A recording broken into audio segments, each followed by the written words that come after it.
Councillor Vogel, Here. Councillor Shaw, Here. Councillor Singh, Here. Councillor Wolf, Here. Council President Hu, Here. and Mayor Lube. Here. I just want to say reconvene because we did have an executive session beforehand for the evaluation of a public official. If everyone will please stand and join me in the Pledge of Allegiance.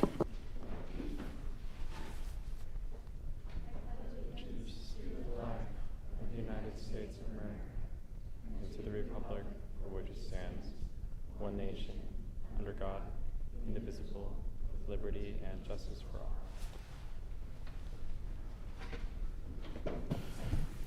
Thank you, everyone. Happy first day of spring. What a wonderful couple of days to welcome in spring, to then go the Oregon way and get us some rain. So hopefully our community was able to get outside and enjoy some sunshine. Are there any city teammate or council non-agenda items this evening to bring forward? None from us, Mayor. Thank you. Okay.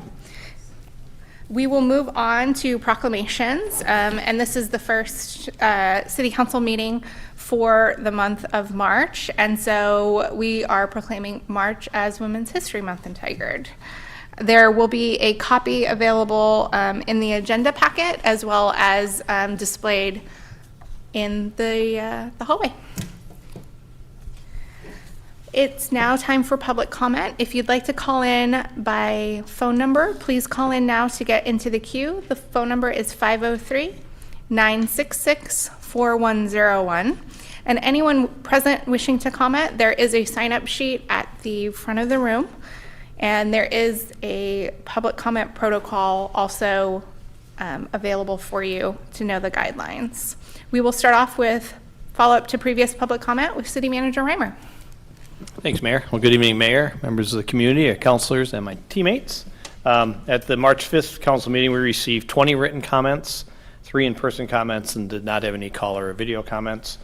All 20 written comments were about the safe lots that we've received in the past. 18 were from people who have previously provided testimony. 2 were from new members of the community. All comments were opposing safe lots and or the location that's been discussed. 2 of the in-person comments were also about safe lots, and then 1 in-person comment was about the state of Hall Boulevard and the bike lanes. Everyone has received a response from us, and those who have contacted us about houselessness and the safe lots were reminded about the upcoming meeting next week on March 26th, where that will be the focus of the conversation at the council meeting. And that is it for this evening. Thank you. Thank you. I will call up the Tigard Chamber Area of Commerce. My mouth is just not keeping up, I think, with my brain today. Director Tom Engel and Leadership Tigard members to provide an update. Welcome, everyone. If you just want to make sure that your microphone is on, it will turn green. Thank you so much. I'm just going to do this, and then I'm going to slide back, and then Okay, you can you have do the your mic. thing. Yes. Okay. Thank you, everybody, for giving us some time. I'm only going to highlight 3 things before my guests take over and tell you about some really good work they're doing. First off, the Tigard Small Business Sustainability Fund, we have 3 applications pending. So as soon as we get something moving forward beyond that, we will definitely let you know. Shining Stars, May 10th. As a reminder, 50th anniversary. It's about what's right in Tigard. Please, if you can go. It's a very good, dare I say, therapeutic experience. And last thing, I just want to say thank you. I don't know who in the city handles Talking Tigard, but I just glanced over in one of the latest updates. Northwest Accents, one of our chamber members, was highlighted in that. And member or not, it's just very nice for you to allow a chance for a business to tell their story. It's one of the reasons like Good Morning Tigard works so well, because you get to go and see where someone works and what they do, and it just sticks with you. So thank you. That's more thoughtful than I think you might know. And I just wanted to make sure that got said. With that, I'm going to turn it over to these 2 brilliant people and slowly slide out of this chair. Welcome. If you just want to introduce yourself so we know who you are, and thank you for being here. You want to go first? Good evening, everyone. My name is Kyle Nepper. I'm the Executive Director of the Tigard Downtown Alliance, as well as in the 2024 class of Leadership Tigard. I'm Courtney Furman. I'm a Senior Project Engineer at City of Tigard, also part of Leadership Tigard this year. So we just really wanted to share what our group has been working on this year. So we are going to be doing Connect Tigard, and we are looking at seeing what we can do to do our part in helping with the digital divide. So we are working on getting some much needed equipment, so desktops, laptops, and hotspots to some local nonprofits. So we're working with Family Promise, Just Compassion, Good Neighbor Center, and the Tigard Library. And for all of these, except for the Tigard Library, this will be a new program. And the Tigard Library will just be helping to expand what's available to check out with the program that's already in place. And I'll hand it over to Kyle to talk about the event that we have coming up. On Friday, April 19th, which I do believe is Earth Day, we are partnering with Free Geek and doing an event at Washington Square Mall. Right outside the mall, Free Geek will be collecting used hardware, computers, that kind of stuff, as they normally do for recycling. They do it numerous times a year.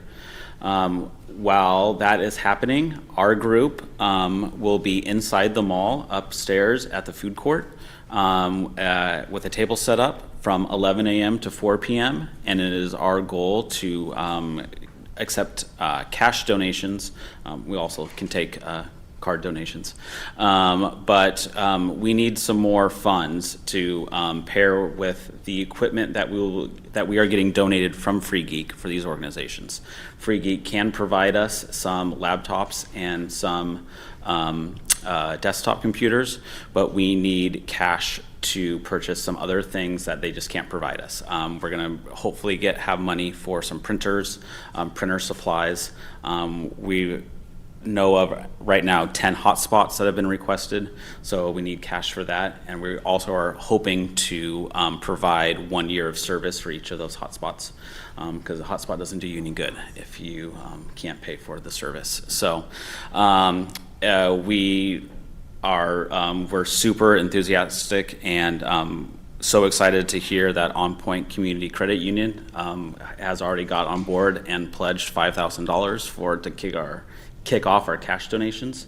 So over the next couple of weeks, we will be reaching out to local business leaders, business owners, and just other community members ahead to just kind of raise awareness what we're doing, hopefully get some build on that 5,000 before April 19th even gets here. So I think that's it. Once again, it's Friday, April 19th from 11 a.m. to 4 p.m. at Washington Square. So if you guys need to do any shopping, that'd be a perfect day to do it.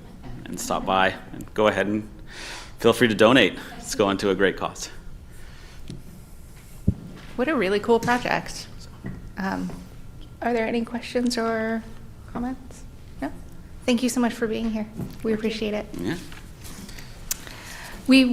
Our next individual coming up is the Tigard High School student envoy, Julie Hernandez Botello. Welcome, it's nice to see you. Hi, City Council. How are you guys today? Good. Good. Well, starting off spring has been really good.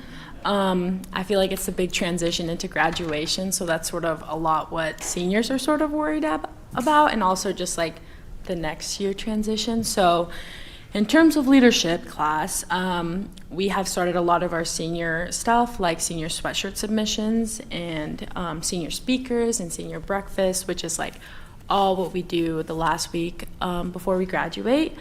We have also started next year ASB applications, so whoever's interested in being a part of leadership can now apply. So me and Vice President Owen have been advertising it in classrooms, clubs, affinity clubs, middle schools, and social media, so it's going good. Something major that's happening that Maddie's actually holding is a senior citizens prom, which is May 4th, so if you guys have any family members who are eligible, please come join us. I know Activities is working really hard on it.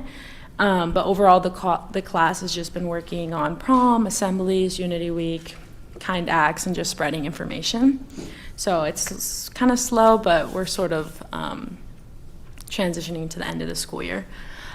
Sports, spring sports have started. Go Girls Tennis. I just came back from practice, so it's a little sweaty.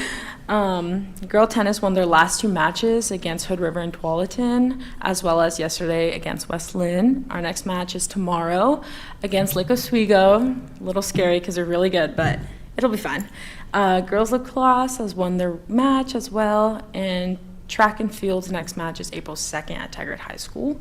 So all the sports are sort of good, especially like the girls side are really winning, so they're doing great. Arts, Chamber Choir placed first at their solo concert last week. They're competing on state, April 26th. Concert Choir performed at George Fox last Friday, and they qualified for state. All choirs are performing at Tigard High School April 3rd at 7 p.m. So if you can come, please come and support our choir students. Community Service Club is working with Good Neighborhood Center to host meals for families. They're holding many fundraisers like Dave's Hot Chicken, Chipotle handles for seniors who are graduating for their scholarship, as well as helping the city with Egg Hunt on March 30th. And they're just doing a lot of, since it's almost Earth Day, we've been doing a lot of tree planting and stuff like that. National Honor Society is another major club that do a lot of community service. We actually have a blood drive tomorrow for THS students and staff, so the turnout will go well. Members are still hosting their events for community.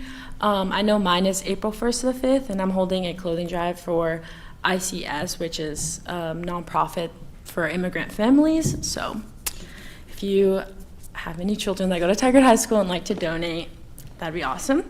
Some stuff I just kind of wanted to bring up that aren't really part of those categories is due to Japan Night and the Tigard High School principal, Ms. Barron, the Japanese program is still on. So that's kind of an update for you. So now students can apply to continue the Japanese program. And Rock Your Socks is this upcoming Thursday, so make sure to wear your crazy socks for Worldwide Down Syndrome Day. So that's my update for you guys today. City Manager, did you write down the crazy sock day? You always have a pretty strong sock game. Okay. Thank you so much for your update. Does anybody have any questions or comments? Yeah, Councilor Wolf. Yeah, Julie, as always, thank you for your activities, and great to hear about the Japan program as well. And advocacy and support matters. And I think if I missed this, I apologize, but I don't know if you said Tigerettes, on a shout out to them. They placed fourth in, at state in both their competitions. So anyway, yeah. So excited for them. A little dance mom, even though I'm an alumni still. Because the coach has actually graduated with my daughter. So yeah, shows how old I am. So thanks, Julie. Thank you for having me. Thank you. Have a wonderful evening. Next is our Police Chief and Police Department update with Tigard Police Chief McDonald. Welcome.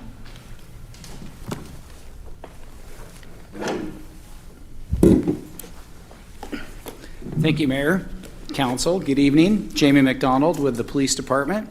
And tonight I wanted to depart from the normal reporting of the statistics that you get to see in the packet that I normally send. And I wanted to highlight one specific group of incidents that we've had. So over the last few years, we've had a huge number of storage unit burglaries or thefts, where storage units in the community are being broken into, and dozens and dozens, hundreds actually, of our community members have been victimized by having their storage units broken into and their personal belongings rifled through and things stolen. So I guess tonight we're talking about businesses because they had the chamber report, and our commercial crimes unit, which is supported through in large part through business license fees, has been working on this case for quite some time, for about 2 years now. And last month, they were able to make an arrest in this case.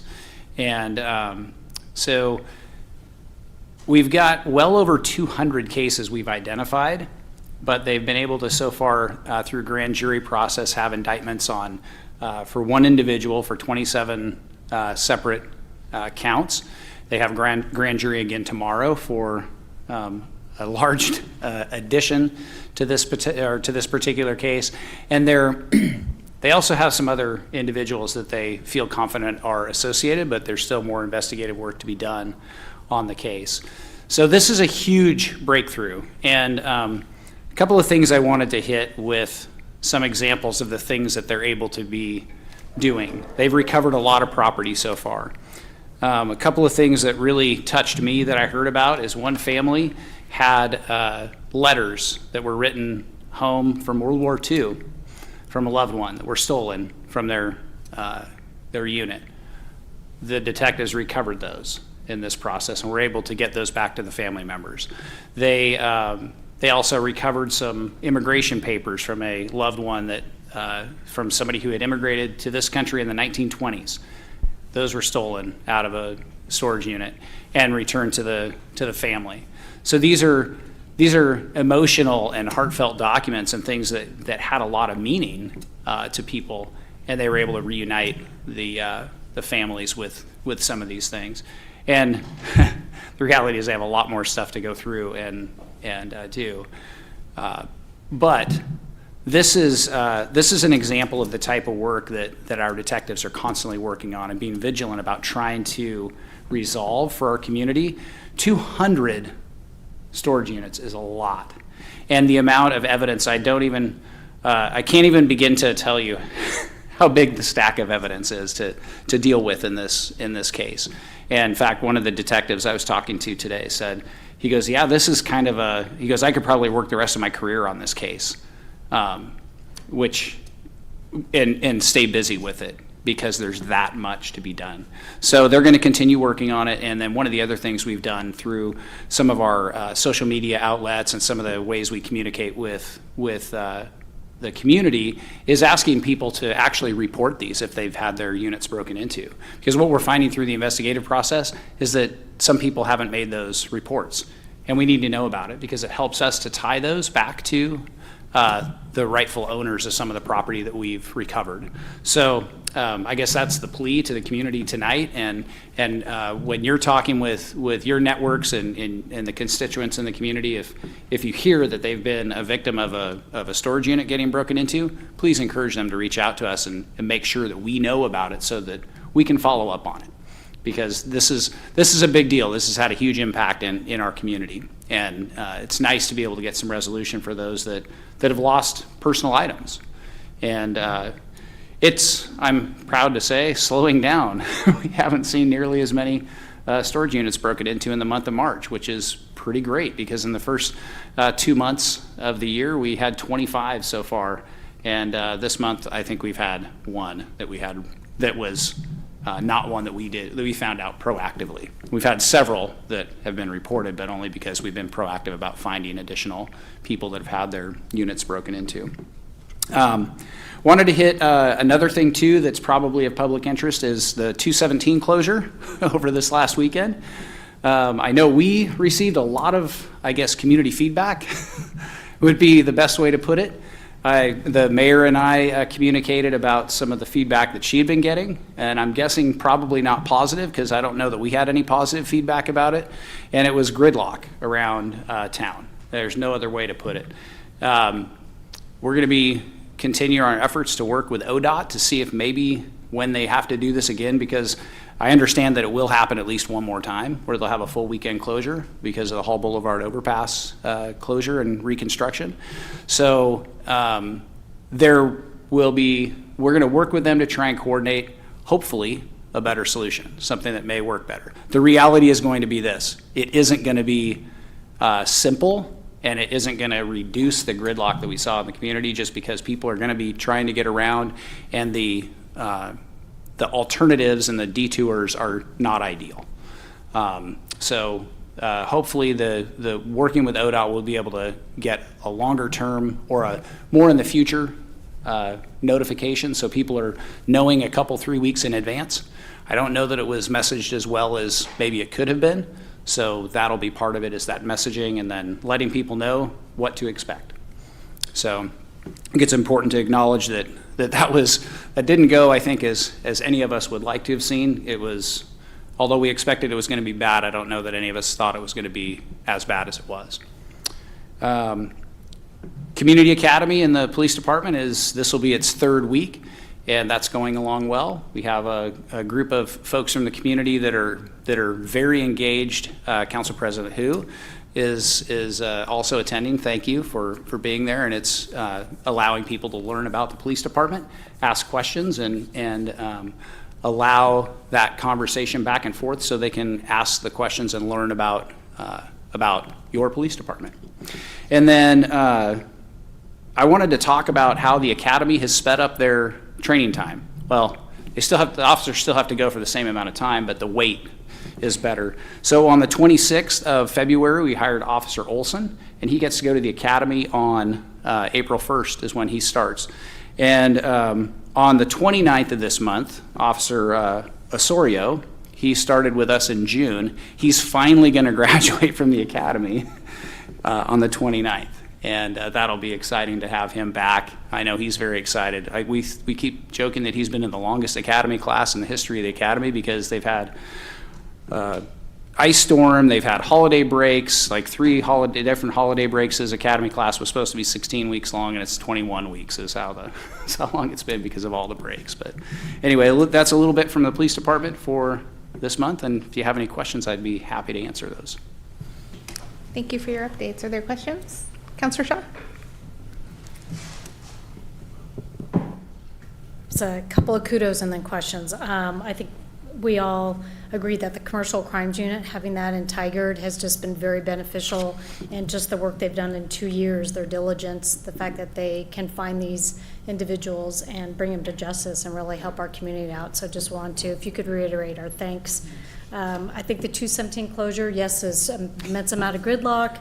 I think ODOT will say that they did help prepare in advance, but there's always more we can be doing. But I think we could perhaps help them with some additional suggestions. And then maybe just a comment, the Community Academy, I was a graduate, and it was an amazing program. So a shout out to those who are listening or watching. If you haven't participated in the Community Academy, it's a great way to get to know your police department. And I do have one question. There was recently a visible midday robbery that occurred in our town. It was at a prominent gas station. Is that something that's an isolated case? Are you seeing that uptick across the region? But just, I was a little concerned about that. Thank you. Yeah, and I can speak to that specifically. That's pretty rare. If we see a couple of those in a year, that's probably a big year for that type of robbery. It's very unusual. So yes, so we aren't seeing that type of incident as an uptick specifically in Tigard. Yeah, Council President Hu. Thank you, Mayor. And I just want to echo Councilor Shaw's comment about Police Community Academy. And in that, you really could ask any questions you want, and there's really no secret. It's just totally transparent, so really good. And I just want to quickly get on a soapbox, and so it really has nothing to do with the police, but I just think the recent brief closure of 217 really just showed the potential impact that if the highway tolling projects keeping forward, the potential impact that will have on our community through diversion. So I'm kind of relieved that that program's back to the drawing board now, as far as I know. So, yeah, so, you know, if ODOT is listening, I think that's a really important lesson to learn from the brief closure of 217. So, thank you.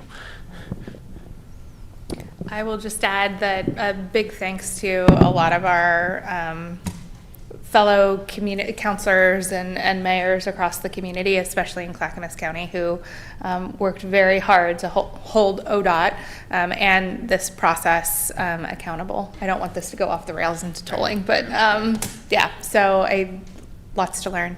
Thank you, Chief. Have a wonderful evening. Pleasure. Next item on our agenda is written public comment, and we did have 22 comments by 18 individuals regarding safe lots. For in-person public comment, we have one person signed up. CJ McNulty, welcome. Come on up. You have 2 minutes. Typically, this is an opportunity for you to talk with us and let us know, for us to receive feedback, and then we will have someone follow up with you afterwards. Fair enough. Yeah. Welcome. Welcome. I'll try. Thank you. This is my first time here at this, so good evening, Mayor and council and staff. My name is CJ McNulty. I live at 9365 Southwest Martha Street in Tigard. I've been a Tigard resident since 2011. I'm currently not working. I had to stop working due to a back injury and a knee injury. I'm currently on SNAP benefits and the Oregon Health Plan, awaiting approval for those procedures so I can get back to work. The reason I'm here today is that I've burned through my savings over the last couple of years, and I've had to reach out to utilities, both Northwest Natural, Portland General Electric, et cetera, for assistance with my utility bills each month. And all those entities have public assistance or financial assistance programs in place. Additionally, almost all the municipalities that surround Tigard, Lake Oswego, Westland, Sherwood, Beaverton, Wilsonville, all have financial assistance programs in place for the residents who cannot pay their utility bills. Tigard does not. Tigard partners with Community Action of Washington County. They also partner with the good people over at St. Vincent de Paul of Tigard, and God bless those people. But the assistance that they can offer is dramatically limited to either once or twice a year, and it's also limited in its financial amount. That leaves an enormous gap throughout the year where residents are going to be at risk of losing their utilities through the city of Tigard. I think the city of Tigard, at least your utility department, does the best they can with what they have been given to work with. I think they could do better. I don't use this term lightly, but I would refer to some of their behavior with me in the past as militant. It's almost as if they take some satisfaction coming out to turn your water off as fast as they possibly can if you can't pay your bill. The city itself does not offer any programs directly through themselves. I'll single Lake Oswego out briefly. They have a program that they will reduce your utilities, which are almost identical to Tigard's package of utilities to include sewer, parks and rec, street maintenance, et cetera, by 50%. And that goes for an entire year, and it's renewable every year. I would like to see Tigard look into something like that. I have a BAS due balance on my utility bill of about $300, and St. Vincent de Paul offers you $250 over the course of 2 billing cycles once a year. I've used $200 of that previously this year, so I had $50 remaining. They've pledged to apply that $50 to the past due that I have. The city is expecting me to pay the balance in the neighborhood of $250 tomorrow, and I can't pay that. I've tried to do my best on communication with the city of my status and what my capabilities are. And I think the city, what I think lacks the most at this point, at least from my personal experience, is compassion. And I think that would go a long way with its residents, especially those of us who are struggling, especially in this economic and financial climate. So I don't know what I'm going to tell the city, the utility billing department tomorrow when I can't come up with their money. I emailed their department a week ago on Monday and said, hey, I'm behind, and we had agreed that I would pay something on this bill the previous Friday, and I wasn't able to do that. So could you at least contact me before you take any further action on my bill? My water was shut off Tuesday morning with no phone call and no email and no contact whatsoever. Once I contacted that department, they said, oh, we missed your email. Sorry, we didn't have anybody look at that today. So we'll come back out and turn your water back on, but we are going to need to see the rest of your bill paid by the 20th. I can't do that. So I have no idea what they're going to tell me tomorrow. And that is an unsettling feeling and one that I don't take pride in. This is somewhat humbling, very humbling, and somewhat emasculating. I don't take pride in this. I'm not looking for a handout. I'm looking for some compassion and some partnership with my community that I take great pride in living in. And I will leave it to your capable hands maybe to start a conversation on how something can be done to assist citizens in similar. I'm not in the worst position. I'm not going to get evicted from my house. But it's nice to be able to take a shower, wash dishes, and do laundry without having to throw yourself at the mercy of what I described previously as a militant department of the city. And it just doesn't seem correctly. I think it could be handled better, and I think it could be managed better. And I'd be all for offering greater testimony in greater detail at a later point. If anybody wants to reach out to me, I can give you my contact information. But for the purposes of today, I think that probably sums up about what I've got. Is there any questions that anybody has for me today? The city manager was grabbing the mic, so. Sure. Well, Mayor, if you wanted to make a few comments, I was just going to follow up with Go this ahead. gentleman. Well, sir, thanks for being here, first of all, for sharing this with us. You'll hear from me or one of our other teammates early tomorrow morning, and we'll Fair have enough. a conversation. Fair enough. All right. I just left a cell phone number on my sign-up sheet. I can leave an email if you'd like, if that's better. It's entirely up to you how you'd. Yeah, wish we'll to- grab that after we get both of them, just so we have That'll multiple work. ways. Okay. Thank you got it. all very much. And thank you for your patience. I think I went over 2 minutes. No, Mr. McNulty, I am really sorry. I am sorry that you're in this situation and that this is the level of service that you've received from the city of Tigard. I assume that the city manager, given this, will follow up with the rest of us and let us know the path forward. I myself, my husband and I were both unemployed during the pandemic, and it is an incredibly unsettling, challenging period in one's life. So thank you for being here, and I appreciate your vulnerability and your honesty and holding us accountable. Well, thank you, Mayor. And this is not an indictment. This is simply, I think that we could do better, and I happen to be on the receiving end of it, at least temporarily. Yep. So thank you for listening. I agree with All you. right. Much appreciated. Thank you. Mr. Vang, do we have any video callers or phone callers in the queue tonight? There are no callers. Thank you. We will move on to council liaison reports. We typically start this way, so we will turn with Ms. Councilor Singh. I'm excited. No. So I have a couple updates. Monday, January 22nd, was the Willamette Intake Facilities Commission Board meeting. The board meeting elected a chair and vice chair for this calendar year. We agreed to a planned rotation of officer positions.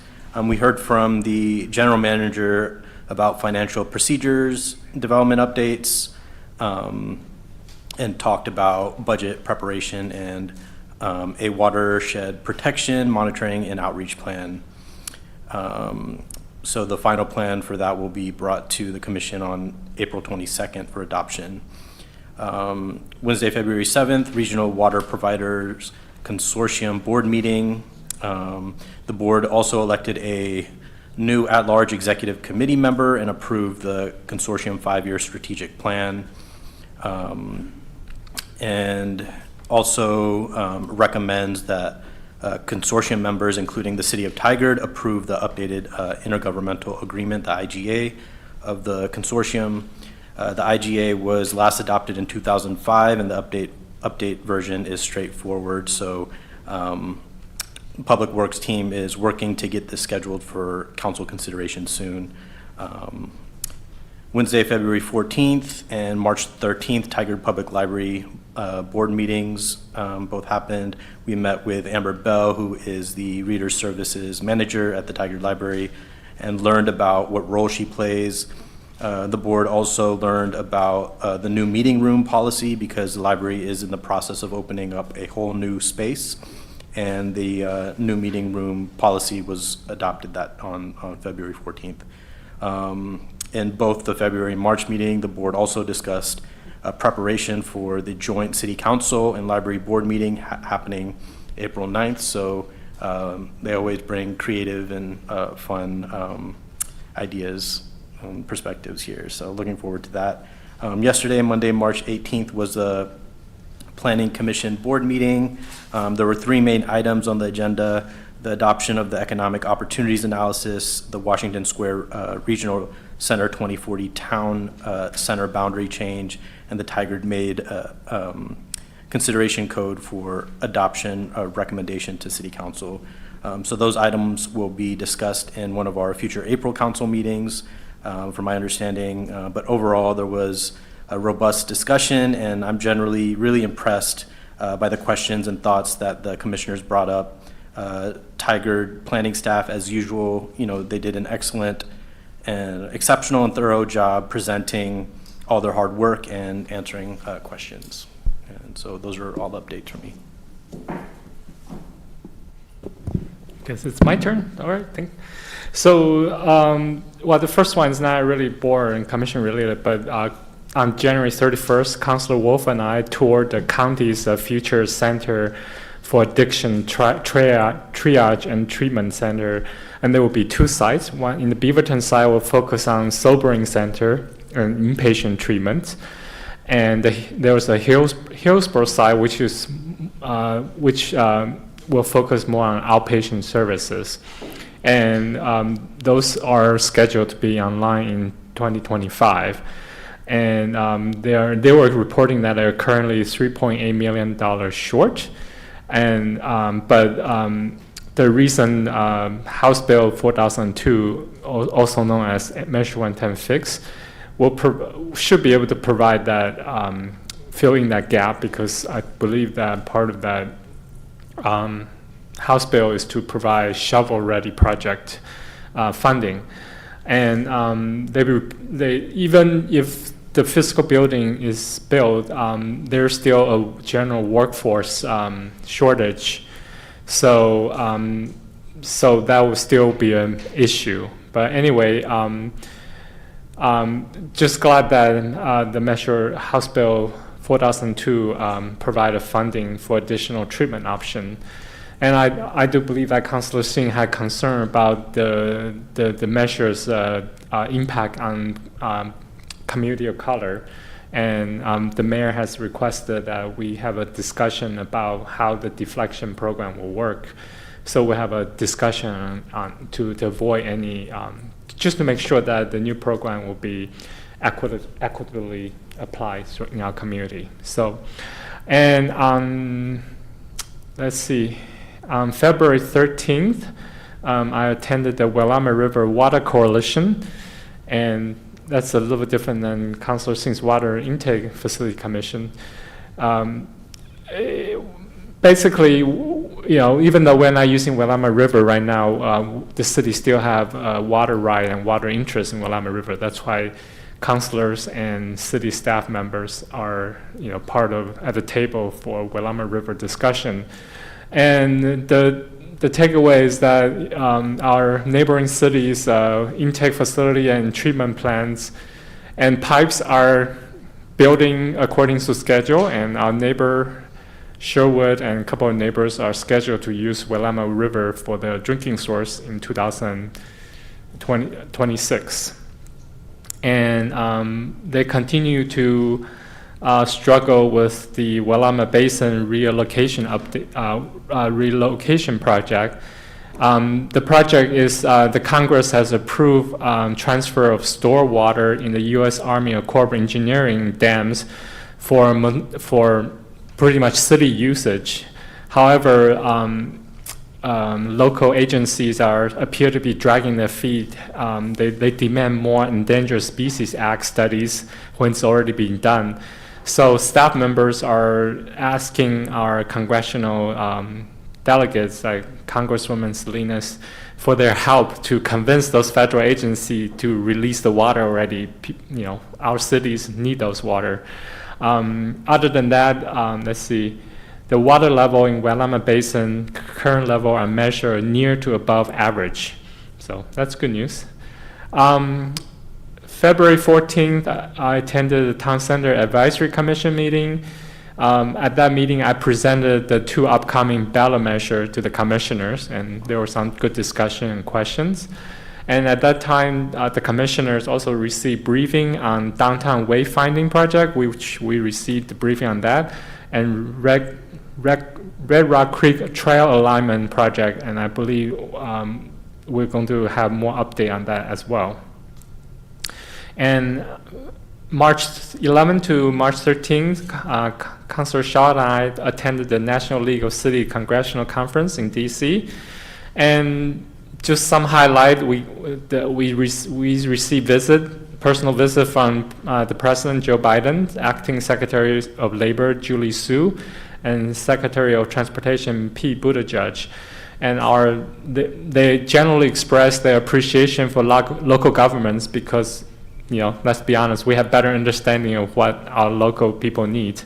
And they also understand the importance of being our partner and provide financial support. And during Secretary Buttigieg's presentation, he actually present the Interstate 5 bridge as one of the key projects that he's very interested in. And he also have heard from many community members over frustration of trains stopping local traffic. So that's something we heard a lot, but we'll have to tell them, sorry, that's federal jurisdiction. And he actually encourages community members to contact his office if you have that complaint. And Councilor Shaw and I also visit Congresswoman Andrea Salinas' office, along with mayors and councilors from Tualatin, Sherwood, and Woodburn. We talk about different topics, including the need for federal laws to protect cities and city and municipalities from PSAP liability, those chemicals in water, the importance of affordable broadband services, and continuing funding to cities. And finally, March 13th, Town Center Advisory Commission meeting. I was on the airplane, but I watched the recorded meetings. Commissioner have a debriefing of their joint meeting with us, and they didn't say anything bad about us. They said the meeting went pretty well, and council member provide good feedback for them. They received briefing on the 72nd Avenue project, the RACE grant, which we received briefing on that. They also recommended the approval of draft TCDA proposed budget for fiscal 24-25, and those will come to us for approval.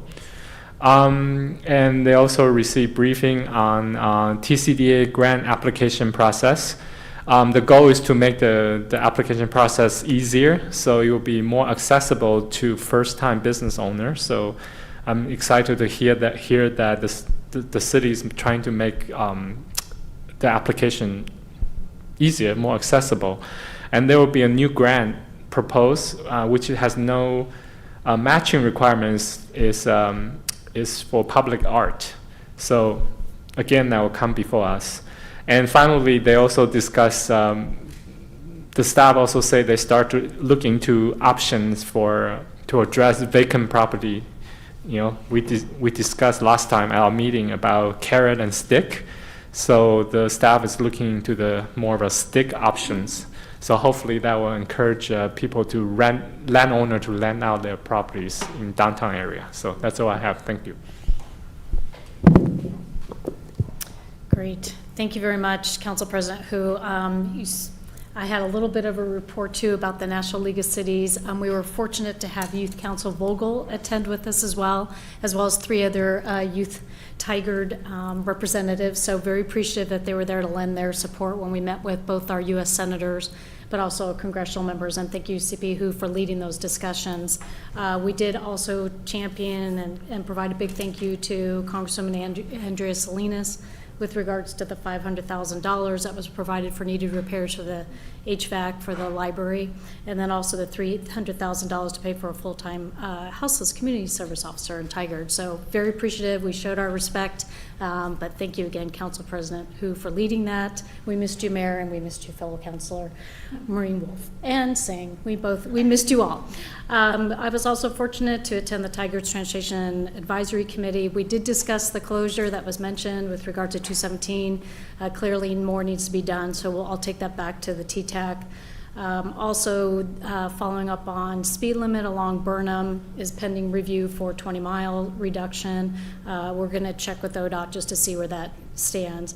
And we did receive news from Dave that Dave Roth, who is the city's principal transportation planner, is going to be leaving the great city of Tigard to go to Lane County only because his family happens to reside there. I'm sure he will miss us greatly, and we'll ensure he misses us greatly. I also had the opportunity to attend the Parks and Recreation Board this past month. We reviewed Reservoir 18 Pump Station Project overview. That's a long sentence.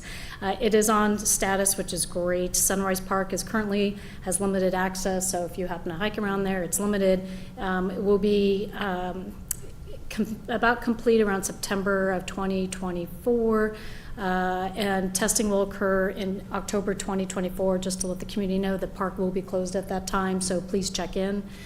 Also, a couple of fun things. Summer Day and mini camps registration is opening March 25th at noon, so if you would like to apply for that, please do. There's also some scholarships available that you can apply for.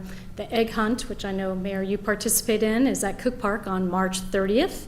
Healthy Kids Day event is April 20th, and Earth and Arbor Day celebration is going to be April 27th. All details on the Tigard City website. And then lastly, they are seeking some talented musicians for the Music in Plaza Summer Series. So if you happen to have a band, play music, like to sing, turning to our youth behind, please join us. Please submit your name. Again, it's on the website. And then lastly, the Water Association's board, we elected our chair and vice chair, and now Josh Drake is going to be representing the city of Durham.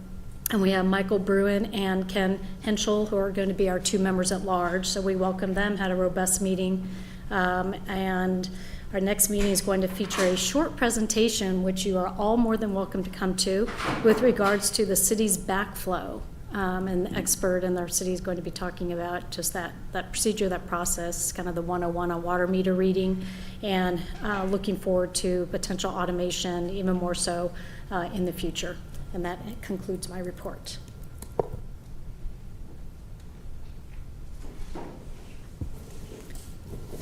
Thank you, Councilor Shaw. Yeah, just kind of high level, Washington County Policy Advisory Board for the HUD grants. We had all day interviews for home, the community development block grants on infrastructure, public services, and homelessness prevention.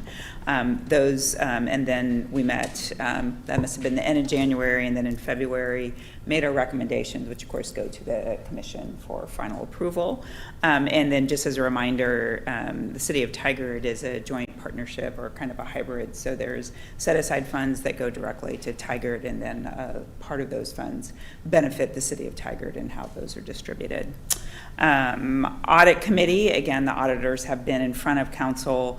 So just a quick reminder, we had that same presentation, but a couple of the key things the committee addressed was, again, this idea of a change management policy being put in place as best practice, and then also time for us to look for an RFP. And because we have not done that, I think it was 5 years that we had that conversation with the audit committee. Shout out to Nicole Hendricks. She did a great job facilitating kind of a strategic planning session for the committee for community engagement. So we did kind of a refresh on what is the purpose of the committee. And then Nicole really brought forward some topic ideas and the events. So for example, our utility bill system, as we transition with Tyler, what's that impact going to be to our community? The drone show, board community recruitment, safe lots, climate action, and then the number of events that we'll be having in the coming year, just to kind of get brains thinking about what we want to engage and participate in, and how can we contribute to that process. And then Commissioner Shaw, I don't think you said TIF grants. We met. You did not. We met to discuss a proposal for city center interior improvement downtown. Very exciting presentation, and to support a business down there expand or move into a new space.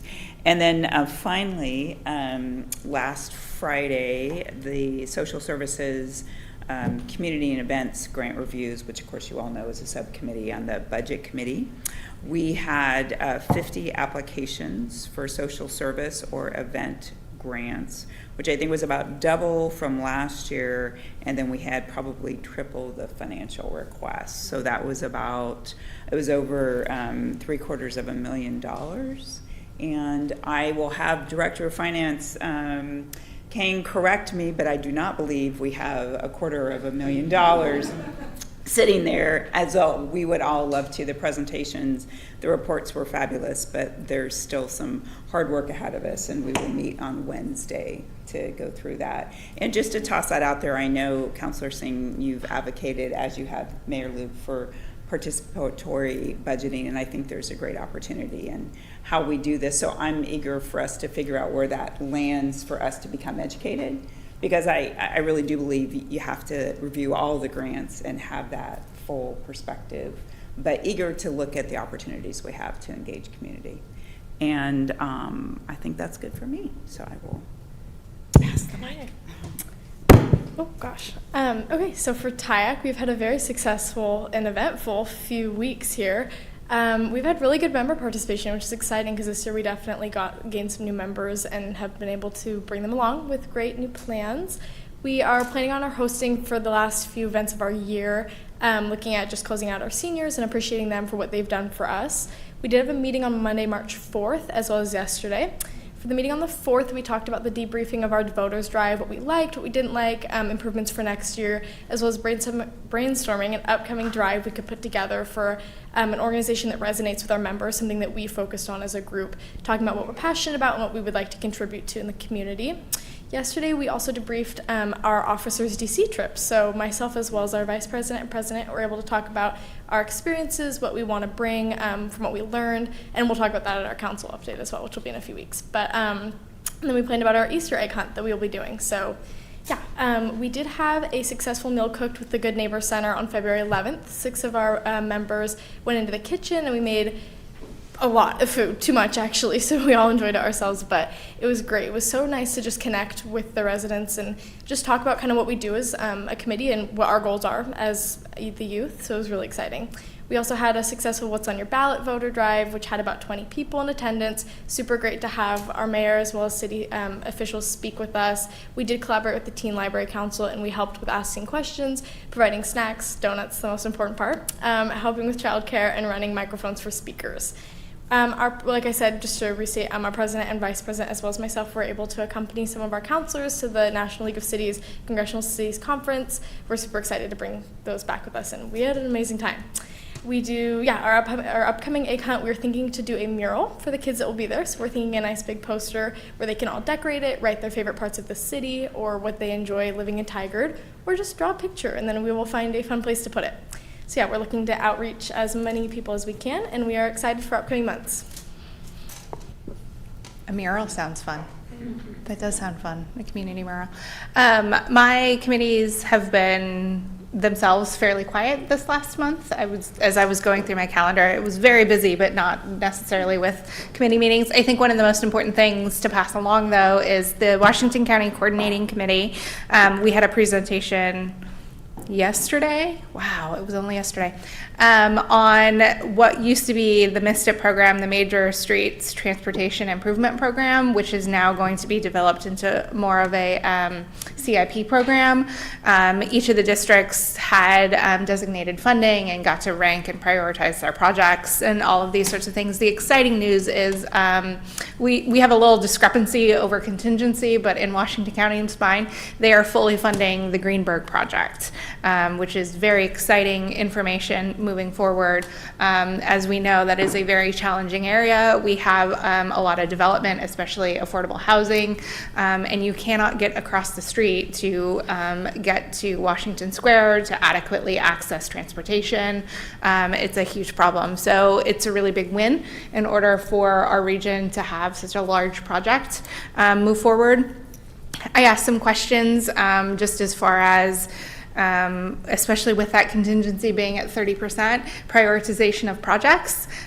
So once this funding program kicks off, how are they prioritizing which project gets done first, so on and so forth. They didn't have answers, but this is also subject to Washington County Commissioners' approval, so they still have an opportunity to make changes if they do so, but that was the recommendation for the coordinating committee to move forward. So I feel like construction is a four-letter word right now in Tigard, but these are really important investments that are happening in our community to make it safer, more accessible, and infrastructure is huge, and it's something that I think this country hasn't done a great job investing in for a while, and we're making those improvements to really serve all road users. So exciting changes, but goodness, it's a pain while the construction is going on.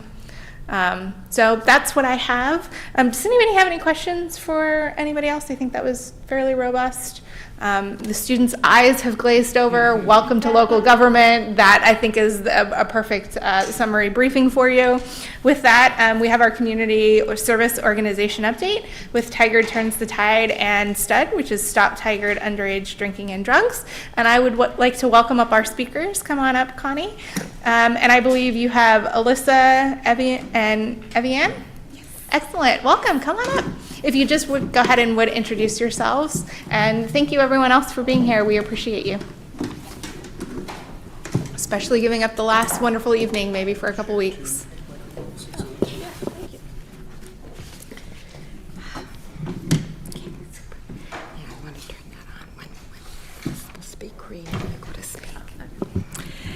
Oh, well, thank you, Mayor Lube and City Council and committee members. This is a real honor for us tonight. For Tigard Turns the Tide and STUD, we're doing some amazing things, and so this is just a perfect time to share with you some of the things that our students have accomplished over this past year. And I especially want to thank some of our members that are here tonight. I put out a plea for them to come if they can, and several of them showed, so along with some of their parents. Can we just ask, how many of you, is this your first city council or government related activity? Awesome, welcome. Great. So I'm Connie Rawmakers, and I'm going to give you just maybe a 3-minute brief history of Tigard Turns the Tide and a little bit about STUD. So over the past 42 years, up until this past January, I've been the executive director of Tigard Turns the Tide. So back in 1982, that's when we began. 100 parents and community members gathered in the cafeteria at Templeton Elementary to talk about the substance use that was happening among our youth. And from there, we got our name, Tigard Turns the Tide, and we've just grown. In the 1984, we held one of the very first drug and alcohol-free grad parties in the state of Oregon. In 1987, it was Dr. Rush Jokey was the superintendent. He said, Connie, will you come to work for the school district and help us organize the prevention programs in the schools? And so that's how I kind of got my start with the school district. And the school district's been amazing. They were kind of the key to our success in getting off the ground and really providing so much within our schools and within our community. Then again, the city came along, the police department. We could not do what we've done without all of our partners, so we're very, very thankful. In 1988, we took a group of students. Back then, it wasn't middle school, it was junior high. And so we took junior high and high school students to the Oregon State Prevention Conference in Sun River. And that's where we got our start. And our name was known as POWER, Promoters of Wellness, Entertainment, and Recreation. And so then in around 1995, there was a statewide organization called AWESOME, Oregon Student Safety on the Move. We joined forces there and became an AWESOME club, both at our junior high and then transferred into middle school. And then in 2008 is when we rebranded and became STUD, Stop Tigard Underage Drinking and Drug Use. And what we do, though, we actually focus a lot on mental health. That's a lot of our focus. And you'll be hearing from Melissa and Evian. We've got some really cool slides to show you in here in just a second.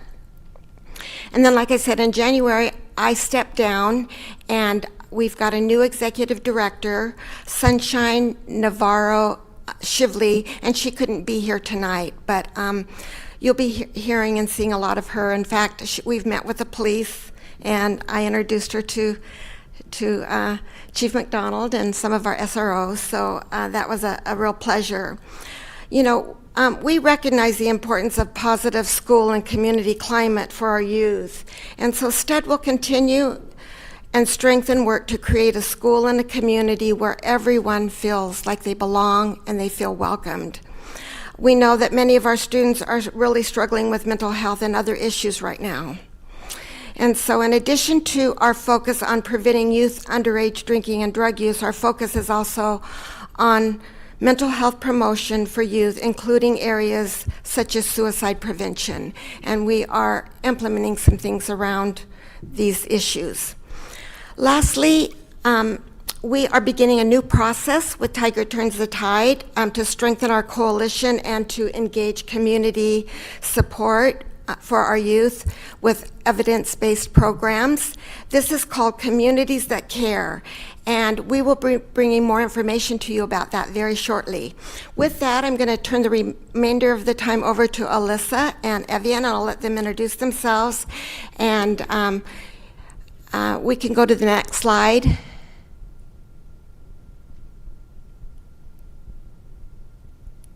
Yeah, and one more. There we go. Okay. Hi, I'm Alyssa, like Connie said. I'm a senior at Tigard High. I'm one of the co-presidents of STUD this year. And so, yeah, we've had a very busy year so far. So we just Connie put together these slides just to kind of show off what we've been doing. So this first slide is our club photo that went in the yearbook. So there's most of our members in there, but we actually have over 70 on the roster. So it's a really big club. Next slide. Okay. And then this is our leadership team. So these are mostly members that have done STUD in the past, and we had this meeting before school started just to kind of plan what we wanted to do this year. Next slide. And then once September hit, this was our first club meeting, so it was a really big turnout, which was really great. Next slide. And then this is our Club Rush. This is where the majority of our members come from. This is an opportunity for students to walk around the gym and see what clubs are available at Tigard High and to kind of hear a little bit about all of them. And so we got about 70 signed up for it, which was really great. Next slide.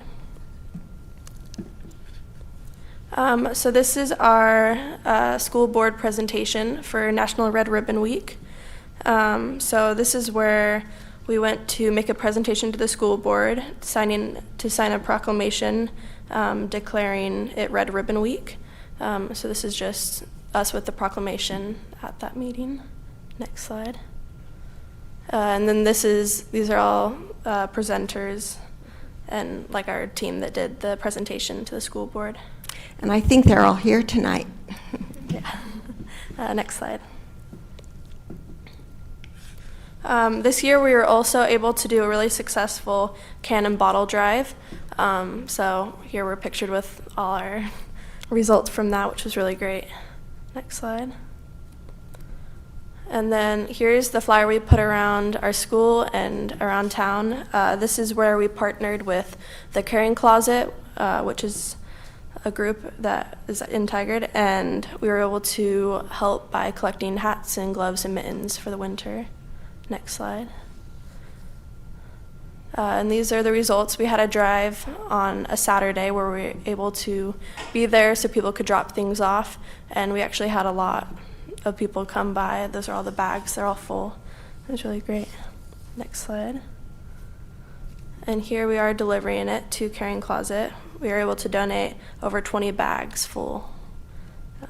So it was very successful. Next slide. Here was one of our big events.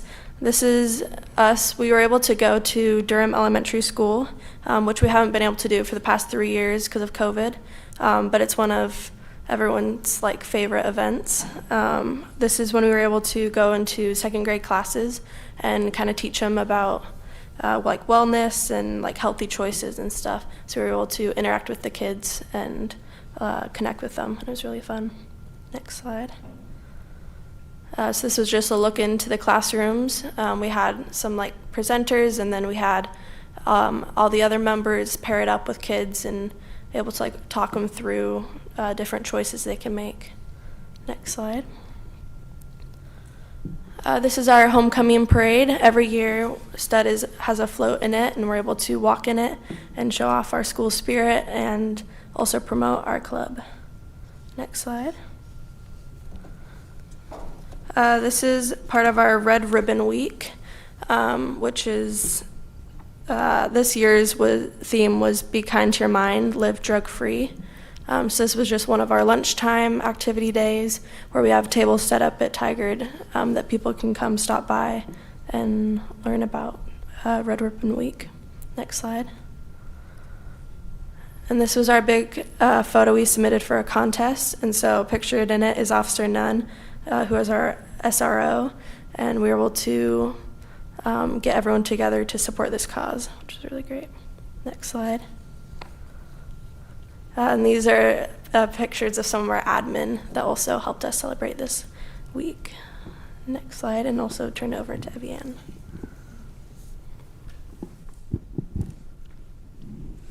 Hi, Council and Mayor. My name is Evian Conroy. I'm a junior at Tigard High School this year, and I think I've been in Stud for about a year now. This slide was in February. We were able to celebrate National Kindness Week, and we partnered with No Place for Hate Club and Leadership. Next slide, please. And then, so I think the first slide was first lunch picture, and this is second lunch picture. And then we had several opportunities for students and staff to spread kindness throughout the school, several activities for them to do, that kind of thing. Next slide, please.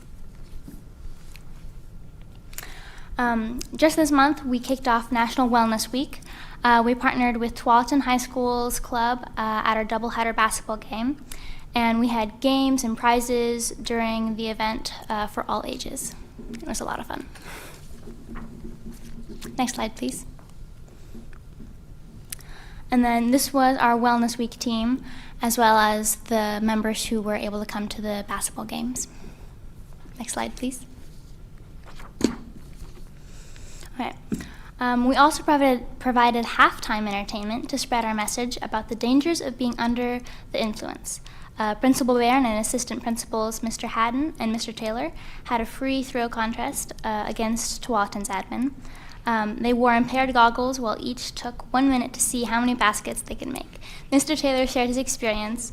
When you are under the influence, you are not at your best, and it is very risky. Next slide, please. Our wellness theme this year is Be You, Be Well. Next slide, please. And Tuesday of that week was Pledge Day, and students had the opportunity to sign a pledge, spin the wheel, and win prizes. Next slide, please. On Wednesday of that week, we held a mental health hope rally. Several students stood in front of Tigard High waving signs that said phrases like, "You matter, you got this, don't give up, one day at a time." And we also had some in Spanish. And it was a nice day, because all the other times I've done that, it was pouring down rain, so it was a nice change. Next slide, please. All right. That Thursday, we played a wellness bingo during lunches, and also had another table for people to continue doing, like, signing the pledge and that kind of stuff. Next slide, please. Our Stud Club has entered a national youth challenge called Fent Alert, empowering youth for safer choices. Our students made a video sharing their ideas about an event they are doing for the community, and parents explaining their ideas. Here they're putting the video together.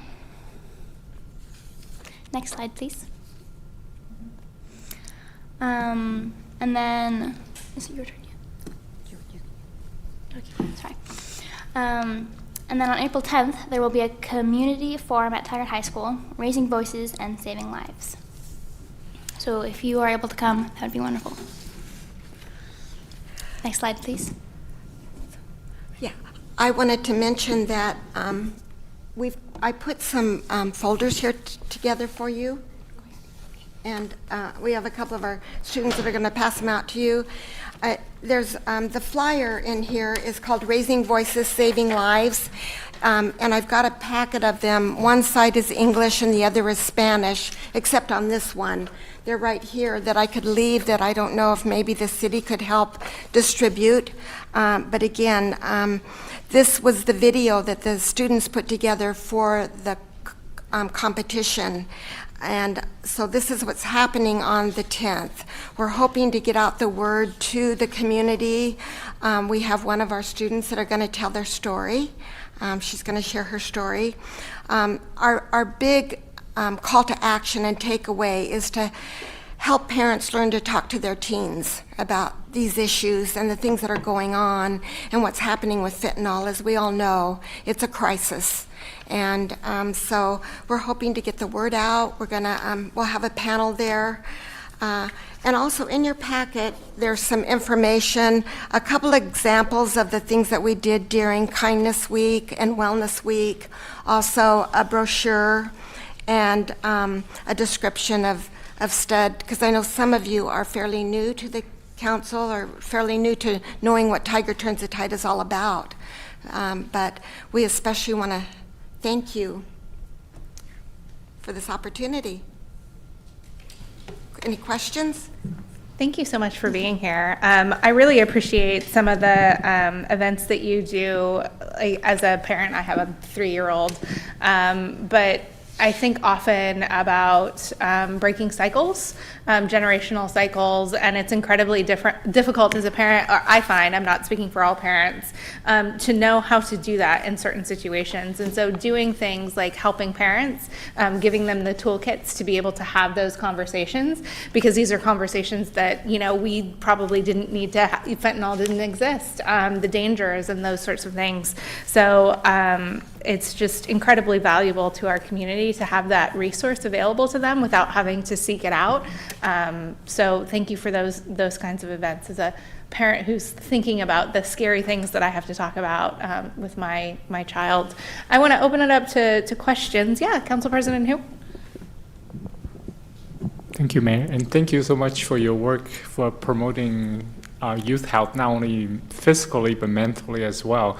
And I really appreciate your working with us and the American Heart Association to have a resolution passed requesting us state legislature to pass a ban on flavored tobacco, because we know that it's really a gateway.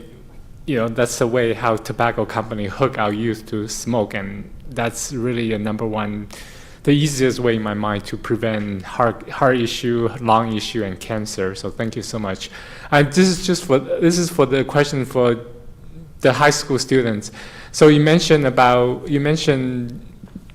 several times about school resource officers. So I'm just curious, what role do the school resource officer play in working with you to promote physical and mental health in your school? So I'm just curious about some of the things they do to help you.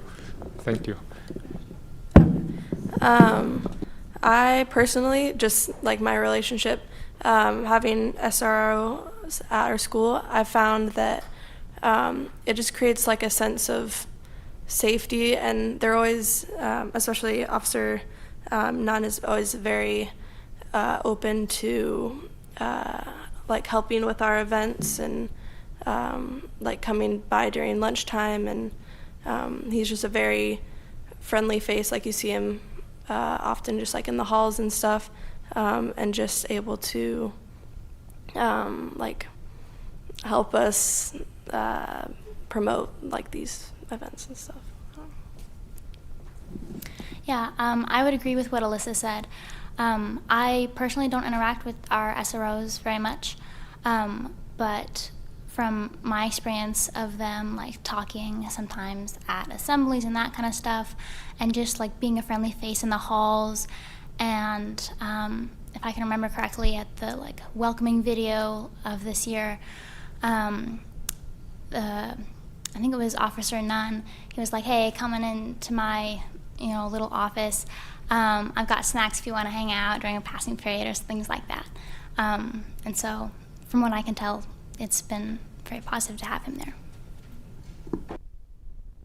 Youth Councilor Vogel.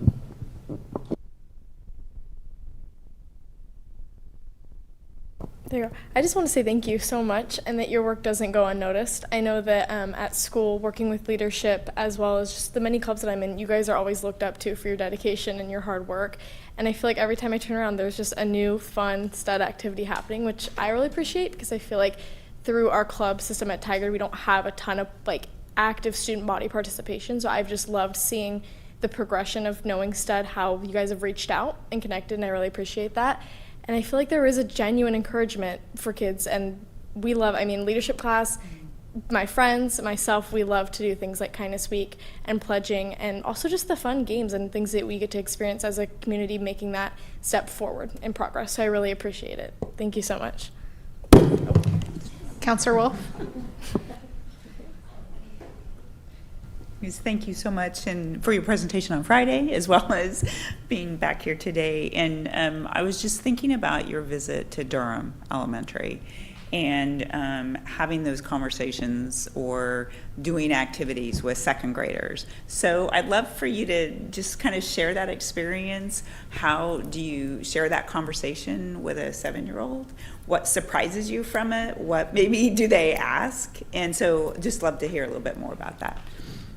Yeah, so I was one of the people presenting at it, so I was up front kind of teaching the lesson, and then all the stud members around us, they were paired with the students, and it was really cool to be with them. I feel like as high schoolers, like it's less often that we get to kind of be with these like second grade age students, and so I remember when I was in elementary school, we had like a club come of high schoolers come and do like a presentation to us, and I just remember like looking up to them and thinking like, wow, they must know what they're talking about, like they seem really cool and important. And so I kind of got that same sense of like they were like in awe, like, oh, these big kids, like, and they're being so nice to us, like they were playing games together, and there was definitely different vibes in each classroom. Some were very quiet, some were kind of just crazy all over, but it was crazy to see the like genuine, like they wanted to play the games, they wanted to answer the questions, and we focused a lot on just like healthy choices that you can make, and just like overall wellness, because it's like less of a conversation about like drugs and that kind of thing, because I don't think they'd really quite understand what we were talking about. So it was definitely centered around what they personally are dealing with, and I thought it was a very positive reaction from both sides. Hope you can visit more of the schools in the future. So that's fantastic. Thanks, Leslie. Yeah, Counselor Shaw? Thank you very much. I just want to say, as a parent of two now young adults who went to Tigard High School, the work you're each doing matters. Both my children had interactions with STED, and I think it was because of your work that today they're successful. They have not taken drugs. The wellness you provided, just the pledge. So I just want to let you all know that what you're doing matters, and you've made an impact. So thank you.